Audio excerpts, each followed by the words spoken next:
Hi, I'm David Burkett, convener of SNP Peterhead.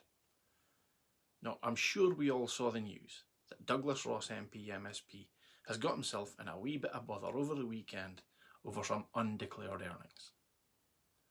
Now, as much as we generally love an opportunity to criticise Douglas, and let's face it, he gives us plenty of material to work with, just this once, we in SNP Peterhead are going to cut him some slack.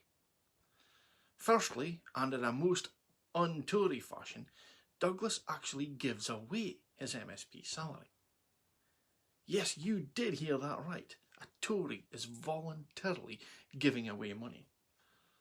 Now, Douglas only gets a third of the salary of a regular MSP, as he has a common seat which, with an accompanying £82,000 salary, he just manages to scrape by on. Now that's still £21,000, but he has earned it.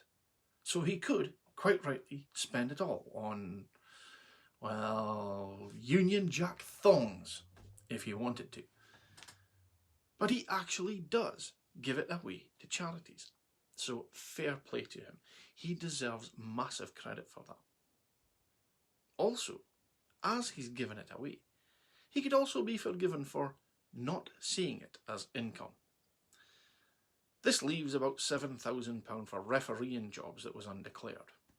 Now, as we know, Douglas is a part-time assistant referee, and he has been criticised for missing Commons votes in the past so that he could run the line at various FITPA games. It appears Douglas didn't declare some of that income, but we don't believe he was trying to hide it, especially given that some of the games were actually televised. He was paid for work that was not in any way related to his job as an MP or MSP. It's not as if the FA or SFA were paying him to lobby for them. So usually, when a Tory MP finds himself in a bit of bother like this, we'd encourage the deepest investigation and harshest sanctions possible.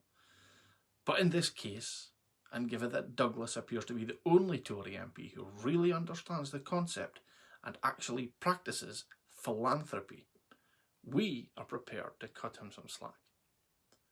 We have this message for Douglas. Mr. Ross, when you go to the Commons and apologise next week, our branch will take you at your word.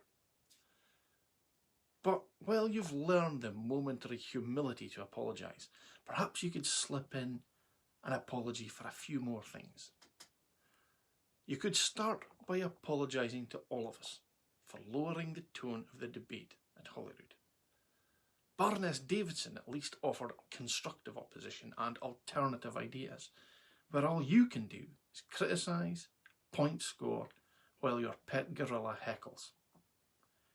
Be constructive, offer alternatives and stop bloody whining, and we might just develop the same, admittedly grudging respect that we had for Baroness Davidson.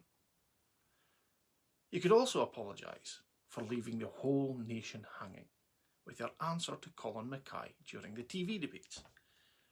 You may recall saying, "You just can't, Colin," but you have never explained why we just couldn't. So explain yourself or apologise for it. There you chap. Now you could finish your round of apologies by offering one to the Holyrood Estates team for taking your pet gorilla, aka Stephen Kerr MSP, into Holyrood. The fabric maintenance team must be repairing his desk every weekend with all that banging.